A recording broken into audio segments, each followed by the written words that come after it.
Hey up, right, welcome to another episode, Lockdown Workshop. We're in the posh workshop, as you can see, the Tri-Fit HQ. So it must be a clean bike, not a dirty mountain bike. Mind you, even some of them we've had in recently have been fairly clean. You're going to love one of the ones that's coming up. But I've got to wait for parts for that one. It's on the slow boat to China. Well, I don't think it is actually. I think they're coming from the States because it's coming from Giant directly. So what have we got here? My Propel. I do need to do a complete and utter strip down of this bike. I've had it 2 years now, 1 year now, 2 years now, 2 years now, two years. Or is it 1 year? No, 2 years. I've had it 2 years because last year I did use it at Triathlon Relays. The year before I just bought it and I used the one that's now wall art up there that got replaced by the Propel over there, that's the Defy over there, that's now wall art over there, because that's the one that got hit by a car and that's waiting for the insurance to finish off with it. So one thing that's always bugged me about this is, and I don't know why it is that it's got a 140 mil diameter rotor on the back and it's got 140 mil diameter rotor on the front, and that right pisses me off a bit. I don't mind having a smaller rotor on the back, but on the front I want a bit more stopping power, and I have had issues where I've cooked the brakes and I've run out of stopping power even though it's disc brake on this bike. So I want to upgrade it to a 160 rotor. Now, because of all the faffing around I've done with the Defy, and I've ended up with a brand new Defy Advanced Pro 1. Obviously got some new fancy wheels with that, some SLR1s with it, and I got some SLR2 wheels that came off that bike, along with some aluminium wheels that came with it. And you'll have seen all this because this was a couple of weeks ago on one of the videos I did earlier when I did a tyre swap. But the net result was I had to swap over the discs because the discs on that bike were a 40-60 and on that bike they're a 60-60. And some of the wheels I didn't have any discs on at all, and because I'd stolen them to put on the carbon wheels. So I bought two sets of 60s for the winter wheels. They're a little bit more heavy duty than the ones. They were these actually, they were these Clark's rotors. So they're exactly the same as the SRAM rotors. They look the same, they're constructed the same, they're just a little bit thicker, right, a little bit more heavy duty. So they'll be slightly better for the winter, and they didn't cost a fortune because I think the SRAM ones were about £40 each and these were about £15 each. And they're exactly the same. So it wouldn't surprise me if they're not making them for SRAM, because they are identical, even the cut pattern and everything. And they're not selling them as SRAMs, they are just selling them as their rotors. Right, so anyway, anywho, once I'd done a switcheroony, I ended up with a spare Ice Tech 160 rotor. I ended up with a spare 140 rotor, and I ended up with another spare 140 Ice Tech rotor. So these two are the same. I don't know which one they are because they haven't got a serial number. They are SMRT 800 SS, whereas these are the CL SS. They're not as cool. These are an RT, they're an RT, these are an RTCL. These haven't got as much cooling thing on them, and they haven't got the ducts on them. Now if you look at what we're running on here, we're running the same thing, but they're black. I can't see a model number on it. Right, they're a 900, so it looks like somebody's put a Dior set on these, and these are the Ultegra. The bike's an Ultegra. So what I'm going to do is I'm going to put these on so just they match, because it'll do my boxing if they don't match. So I'm going to need to swap the rotors over on the front and rear. I haven't actually checked any of the rotor thicknesses, so this is quite important, so pull yourself. Right. get out the Chinese meter. I have got a manual one of these. Right, so we're going to turn it on. Remember to zero these. So use your ratchet. One of these will be a ratchet, so that's tightened up. Zero it, so it's now zeroed, because you're always going to get changes with your temperature, and it's electronic, these as well. And what we're going to do is we're just going to check the thickness on these before we go any further. Remember, never tighten them up with the fast spin wheel, always use the ratchet. They are 16.72. Minimum thickness is 1.5, so that one's within spec. I think they're actually 1.8 brand new, so we've not used that much on them, and that's the rear one that will get, for most people, that's the one that will get used the most. For me, it's the front, because I ride a motorbike. 1.689, so that's about 1.7. So that's a little bit thicker, this one. We could change it in a few other areas, but I'm not seeing any signs that they're going to be any different. We've got a little bit of mucky fingerprint marks on. Be interested to see what this one should be fairly thick, actually. I think this is one I bought cheap off a flea bay, just to get me a disc on a wheel that was roughly the right size.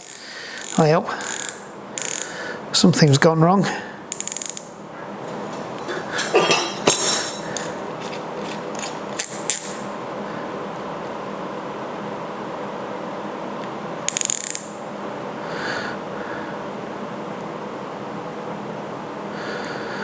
No idea what's wrong with this. It's flashing like a good one. Let me turn it off.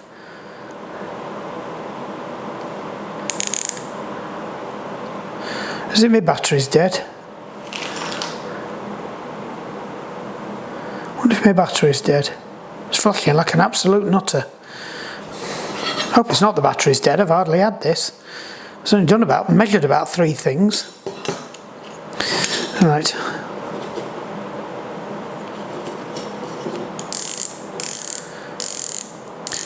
1.76 something or other it was, so that's virtually brand new. It's hardly got anywhere, so we'll keep hold of that. Probably a good replacement and spare. So we'll lob this back in here, keep all my other bits and pieces. Right, so we've got we're going to need to swap this one over. So this is the one that's on it, and this is so so you're paying an extra basically to have black paint put on it, and then they stamp it up to say it's a 9000, and but if you look at it, there is absolutely no difference between that and that. They are absolutely the same. It's just that you are paying extra for this one because it's the Dior one. It's the 900. Just check the bearings on these, because these did get done recently. Should be fairly clean actually, because I've switched to wax on this now, so I shouldn't get mucky fingers. Yeah, they feel okay. So we just need to get that out, stick that on. Do I need to switch it to 1600 on the back? Don't think we do. I don't even know if you can. I think you need to put a spacer underneath it. On the other one, you flip the space around on the Defy, but on this one you don't. Right. What I do need though is I need. Where's that gone? I had it on Friday. Have I chucked it in here when I chucked the torque wrench in? Who knows? Mark looks for tools on camera again. Right, so we're going to need that anyway. We're going to need that, and we're going to need the. Oh, it's there. It's under. It's gone under things. Right, so this is your normal remover. We will use that to remove it with an adapter, which should be in here. So this is the same tool that you use for your chain rings, your cassette. And if you've got the other style, the outer one, that's that style, which you sometimes have on the back, you tend to have these on the front, those on the back. or you could have those on the front and the back, depending. They're exactly the same. If you've got that, it's actually a bottom bracket tool for a standard Shimano bottom bracket. That will get you that off. So you don't need any special tools for these. I will only use centre lock. I will not use screwed bolts on any of mine, so you'll see all of my wheels are now centre lock. Right, so we will swap that one for that, and we will check the thickness of that in a minute. That's still flashing away, so we're going to, because we don't know what's up with that, we'll turn that off. I suspect the battery's flat, which, like I said, I'm going to be a bit pissed off at because it's fairly new. Though I think it does take a standard CR battery, so it's not the end of the world. I'm just a bit tight. Right, exactly the same tension as your cassette. It's 40 Newton meters. Again, if you've got a German torque wrench, it's good and tight. There we go. Oh, I felt that across my back. Right, so that is a 140 on there, so that should be okay. What we haven't done, just for shits and giggles, is checked that. So it looks like I'm going to be all right for rotors for some time to come, because oops, oh no, I can't zero that. Zero. I think it is telling me the battery's flat. It's persistent anyway. Ah, right, that's interesting. That's telling me that the... Right, I am going to change the battery on this now because I need to know if that's right. That's telling me I was actually under spec. And I need new batteries.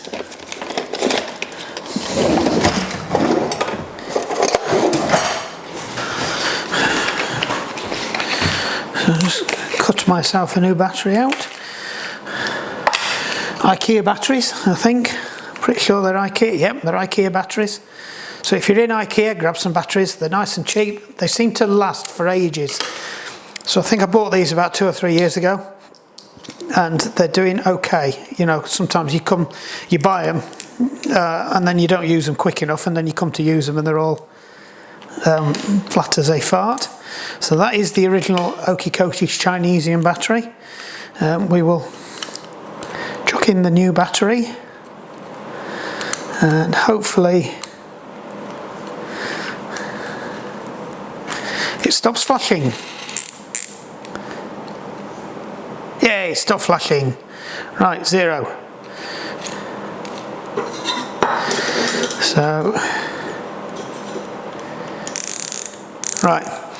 So 1.484. So that they are cooked. That needs to go in the bin. That's no good. That's below the 1.5. So I'll be interested to see what that is actually.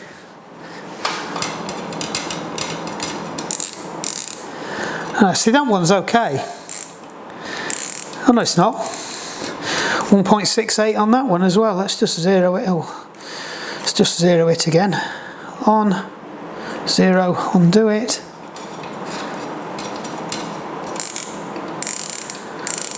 .46, that's even worse. Right, so good job I did this actually. So that's let's get this off and we'll swap that one over. So this has got to have the bigger disc on it. This has got to have this one. So we know they're good. We've already tested them. Again, don't use your torque wrench to undo stuff. It doesn't really matter with that Park Tools because it is designed to go both ways, but just use your torque wrench when you need to. I think I know why that's a bigger thing though now. So again, we'll keep these Shimano ones because we like them. That can go in the bin.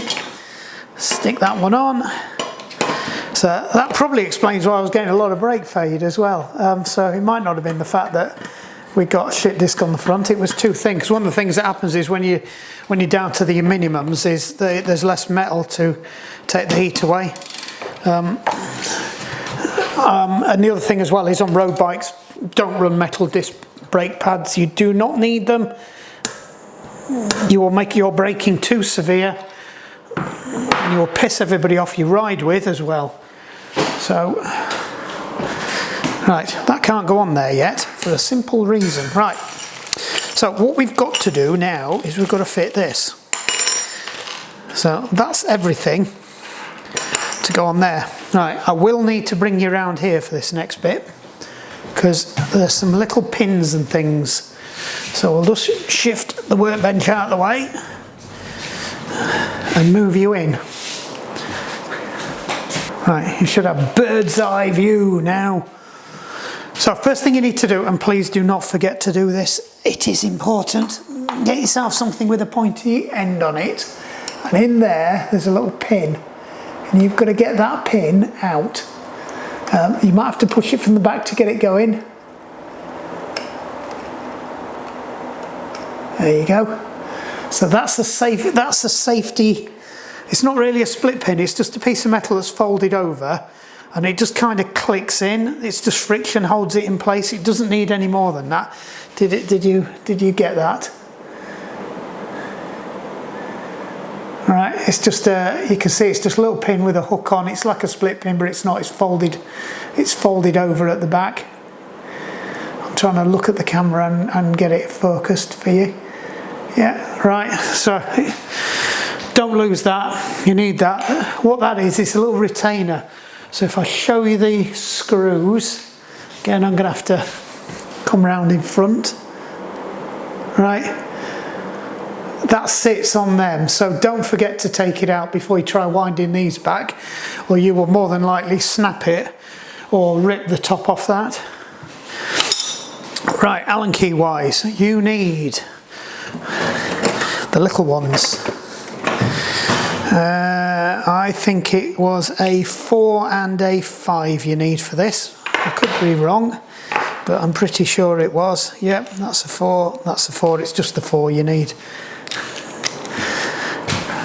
So first things first, take your caliper off. Did forget one thing to do first. Don't think I've got any in here. Bear with me a minute. They should be in here. Right, your travel blocks. Just in case you knock your pistons, shove your travel blocks in.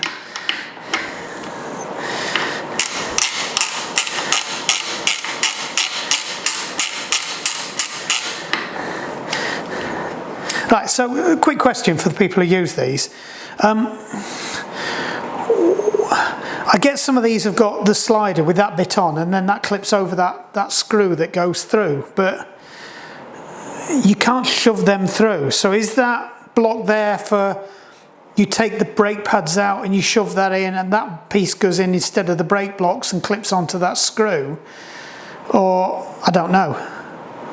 But anyway, these are my favourite go-to ones. These are ones I got with my Planet X years ago, so they are Shimano. But there's some smaller ones that, these are quite common. These, oops, can't get to it. These are quite common, those. And I think the idea is that you can shove them in like that and it clips over that screw and holds it in place. Or similar thing, I don't know. Yeah, they go in like that, but they won't work on this one. It's a weird shape one, that it just come with the thing. But anyway, right, waffle over.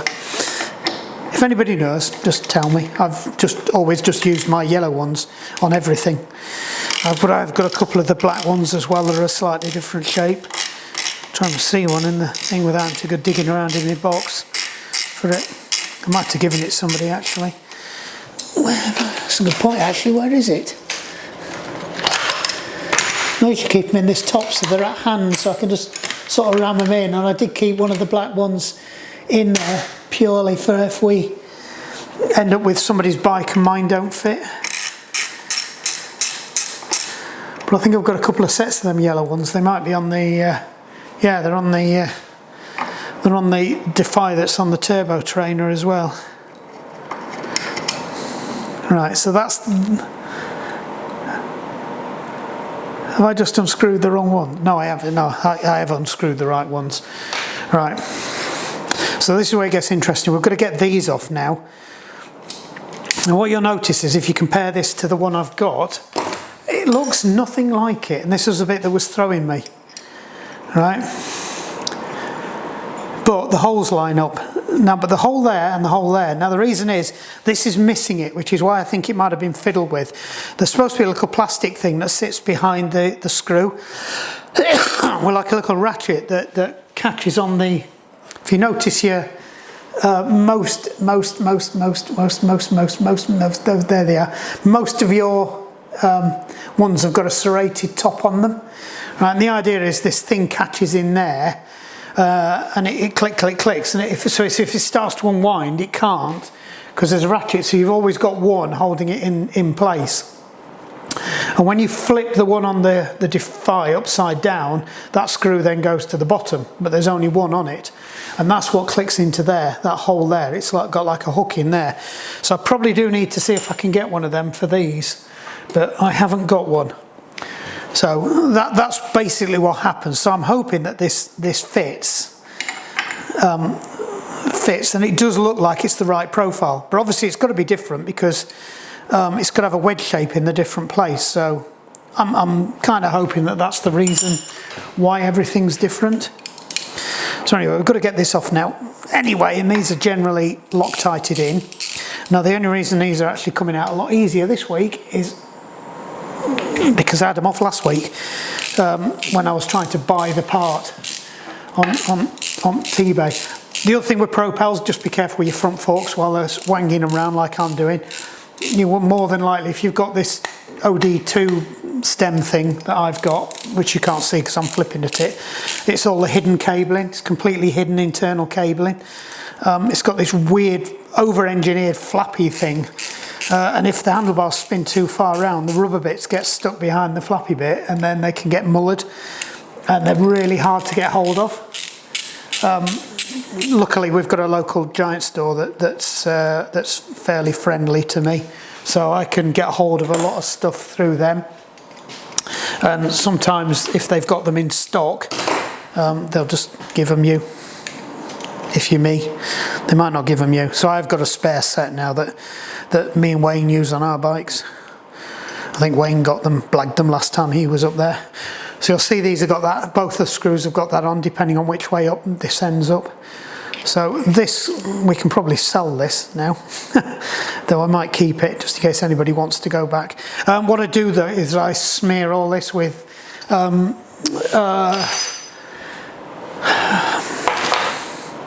anti-seize, because these do have a bit of a reputation for getting stuck, and I need to find my thread lock, which I can never find. Regular viewers will know this. I spend more time looking for thread lock than I do anything else. We found it. So we do need to put a drop of thread lock on the screws. I use blue.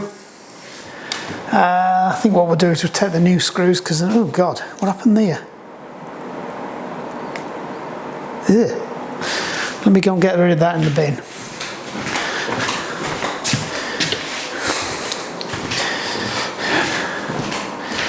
So we'll just put a little dribble. I think the problem is with this is it.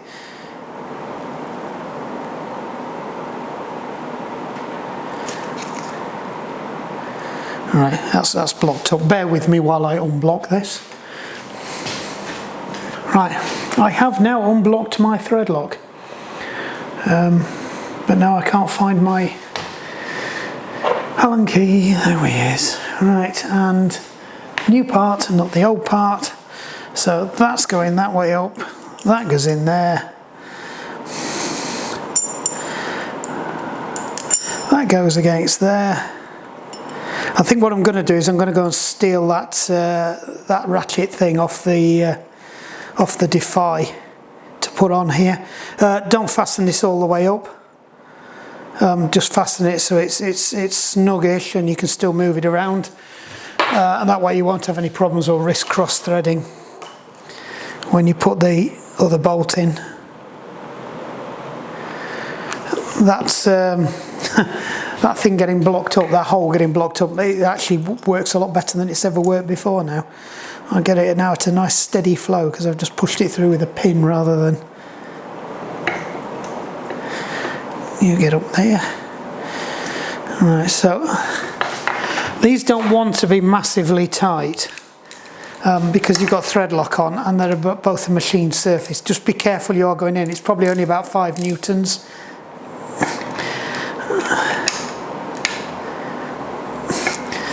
Right, that's more than enough. Right, I'll just go and recover that ratchet off the other bike.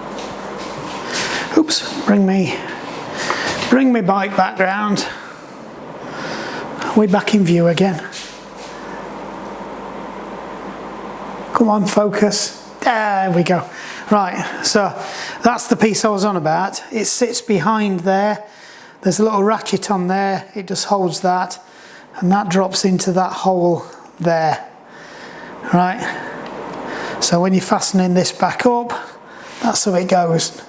Now what's happened is now, because this is further away, you've now got to try and finagle the cable up a little bit higher. So we might have to go a little bit further with it. That's it. I think that's it. Yes, that's it. That's got it. Right.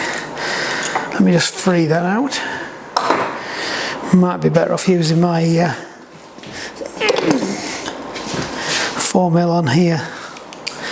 Yep.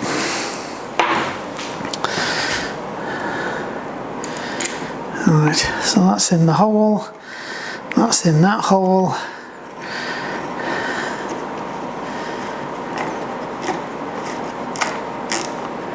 That's it, you can hear it starting to ratchet. So all we need to do now is put the other one in. Hopefully that's job's a good one.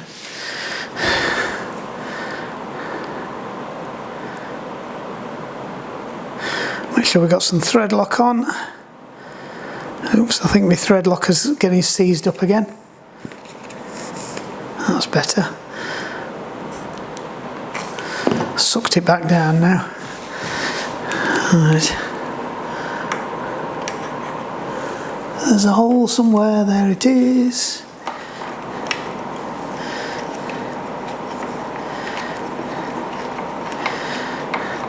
Right, so we're not going to tighten these up because we've got to centre the brakes on the wheel. But what we do have to do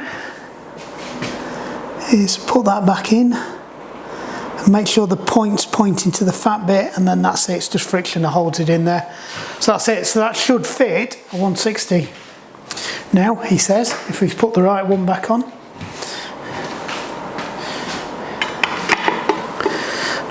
Obviously take the spacer out.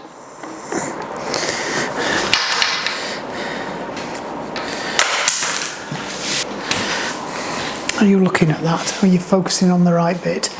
Hopefully, right. I'm doing this keg-handed now.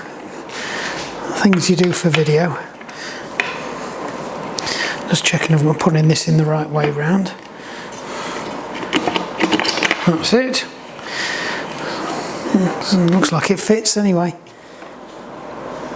Is it a 160? Yes, it's 160. So that looks like it's right. Remember, don't need to over tighten these. They ain't going anywhere. And that sounds like a bag of spanners. Alright, so front brake is that one. Get a couple of spins.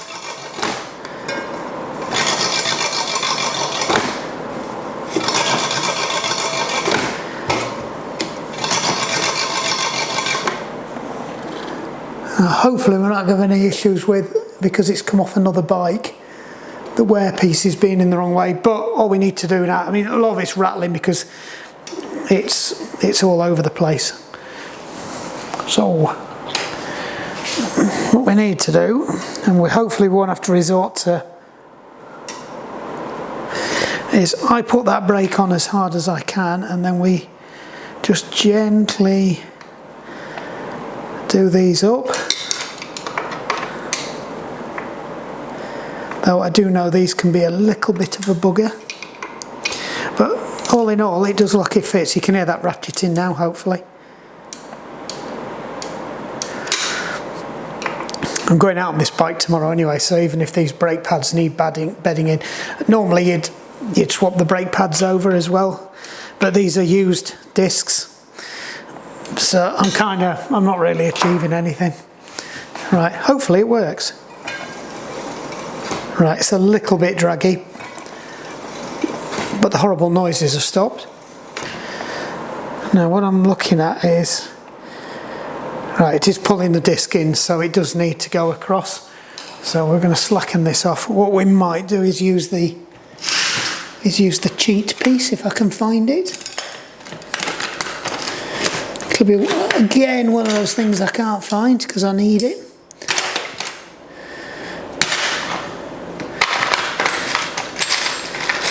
Oh, another one there.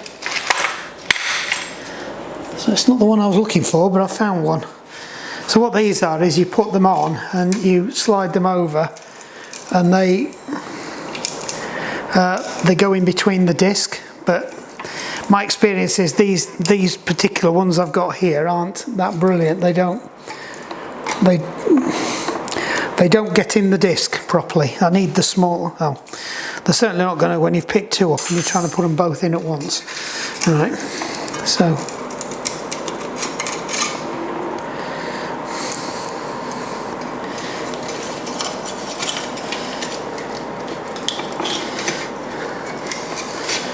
What I might do is see if I can get them up. The trouble is I think they might be a bit too big. I have got a smaller set. Is that them there? Yes! That's the one I was looking for. So these are the ones, I've had these a long time. These generally work a bit better. You can get them up.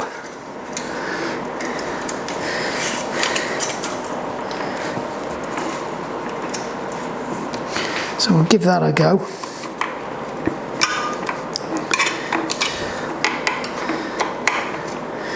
Now, what I noticed was it was slightly out that way, so we're just going to give it a little bit of a helping hand.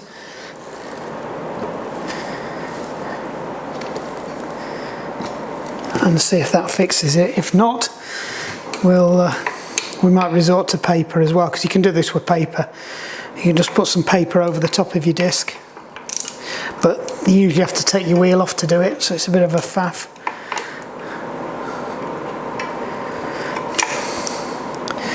Alright, I don't think that got anywhere then. Oops, I've just done my back brake by accident. Disaster.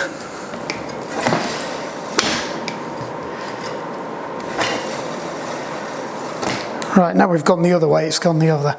Right, so slack it off again. The joys of trimming brakes. So it's not you if you've had problems with this at home. I do these all the time, and every now and again you get a wheel. It does seem to be these Propels are a bit of a bugger.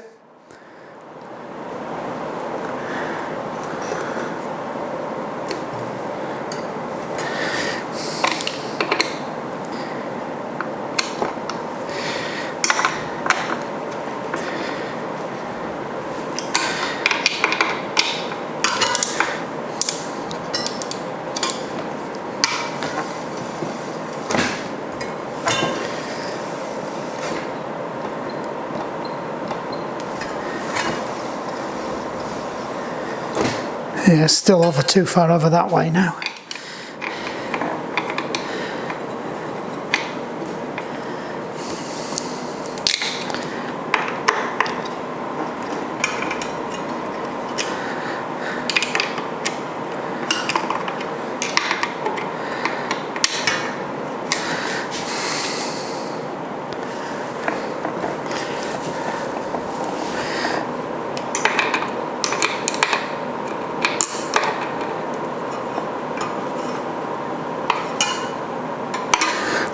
The other thing as well, it could be the profile of the frame that's pulling this across as I fasten it up.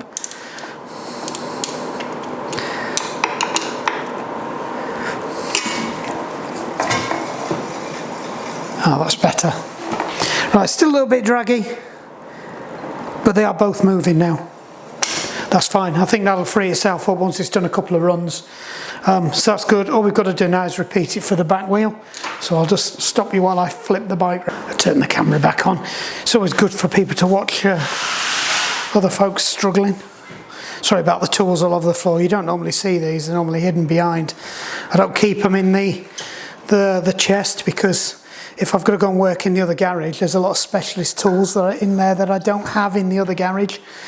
So that's why they are like they are. I did toy with the idea of buying a load of them again, and I have got 2 lots of some of them, but it's just not worth it, because all that ends up happening is I end up there, and then it's like I've still got to come down anyway, so I might as well just take the whole kit and caboodle up there and just deal with it in one go. Right, well, that's on. Shove that back in there so I don't lose it. Just check we're all centered up. Oh, they're fine.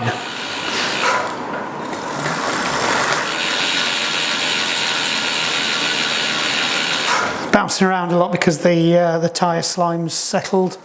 Do a couple of hard stops. That's the other thing I might be struggling, is because the brake pads on the discs on these are a lot wider than the other ones. So certainly on the front, and it's a different profile disc to what it had before, so it's going to take a while to bed in. So if you notice it stopped bouncing now, and that's because I've spread the tyre around. If it ever doesn't stop bouncing, it means your sealant's gone hard and it's clumped. So you need to take the tyre off, clean it out, get all that out. It's obviously contaminated and buggered up. So, you know, so have a look at the chain. That chain's pretty good. I waxed this a couple of weeks ago, so it had its first ride out the other day. It'll get another ride out tomorrow, I think. We'll be taking this one out, so actually that's a good point. We'll just stick this on charge. Charge hole has that one got? Yeah, it's got USB. It's got the right one. Yeah, it's nearly full anyway. Right, cool, so that's it, that's done. I had to swap your disc brakes over and convert from 140s to 160s on the front. Could do it on the back, but you need to buy a spacer from Giant. That's the right side. I'm sure it's a standard thing because this hasn't got a spacer on it already. So a 160 spacer would just sit under there and lift it from a 140 to a 160 anyway. So I don't think there's any issues there. Like I said, this bike does need an absolute strip down. I haven't done anything pretty much to it in 2 years. It's still got the same chain on. The chain's fine. The only thing I've done to it is literally put tyres on it.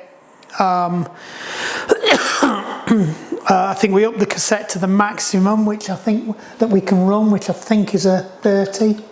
So I think we're running a 30 on there. Yeah, we're running a 30. Might get away with a 32, but it's just not worth it. This is a flat level bike. And obviously we changed the crank, though I could do with actually dropping a bigger crank on here. I could ride this with a 32, 5238 on it, rather than the 5036, 5034 we're running at the moment. Sorry, a 5036 would be on. 5236, or is it 5238? I think it's 36, and it's a 38 on the 53, or is it a 39 on the 53? Can't remember. Anyway, I might do that because I just use this on the flat now. I don't use it for any hills at all. That's what the Defy's for. But it does need a clean headstocks on these. So I'll show you that really nightmare headstock. So these are absolute faff. So when you turn, because the cables run through there, to give the cable enough room, these flaps come up, and then this is all rubber, and the whole point of that is that flexes with it, and then the flap moves out of the way. If your handlebars spin too far, that rubber disappears up inside there, and they can get ripped out the back of the plastic bit there. So you end up seeing a whole load of people who have got, they're missing, and you can just see all the cables, and it's just like, that's shit. Basically, there's got to be a better way. So if anybody out there knows of a better stem system that you can use on this frame, I know of at least 10 people that would give you money, including me, to sort that out, because that is just shit. I still want to be able to have all this hidden, you know, so, you know, if there's some way you can bring it up the back and then through the, you know, duct it through there, because the only thing you've got to get through here really is the brake lines. The Di2 on this is wired, but they're only thin wires anyway. I think if you lift it up, you can see them. So you can see the brake lines are there, and then you can see there's a couple of wires as well that are in there. But anywho, we can just stick the front wheel back on that and then we're off. So please don't forget, like and subscribe. It would be nice to build the numbers up a bit. We've been running this quite a long time now, but it's just a laugh, you know. I'm not after, I've got a full-time job, don't have time to make slick videos, so I'm not going to apologise for the fact that a lot of the videos are shit editing, badly thought out. They are, warts and all, what you find when you come into a workshop. You lose your tools, bits fall off, bits get stuck, stuff doesn't work, all that kind of crap. I don't cut it out, I don't loosen all the bolts off and go, hey, it just came off. I show you when it doesn't work, and when I get it wrong, I show you that I've got it wrong as well, because it's more than likely you're going to do the same thing. I've been building bikes for 40 years, more, actually more. I started stripping down bikes when I was about 5-6 years old, and I've been doing it ever since. I have right royally fucked up sometimes, right? But if I fuck up, I fix it, all right? And if I fuck up a friend's bike, because these are all friends, they're not customers, they're friends, they don't pay me for any of this. If I fuck it up, I fix it. Right, because it's all part of my learning, and at some point I will be charging people and I'll have to go and sit my Cytec then. I really can't be arsed, but I'm sure I'd just go and sit the Cytec exam and pass it, to be honest. But if I'm going to go and do it, I want to do it for electric bikes as well. I want to be able to service the gearboxes. Right, anyway, enough waffling, all done. Like and subscribe, press the button down below. Hope it's been useful. If not, don't give a monkeys really. Just hope it leaves you with a smile on your face, even if it's just you laughing about how bad it is. That's it, we're done in Yorkshire. Job's a good one. See you later.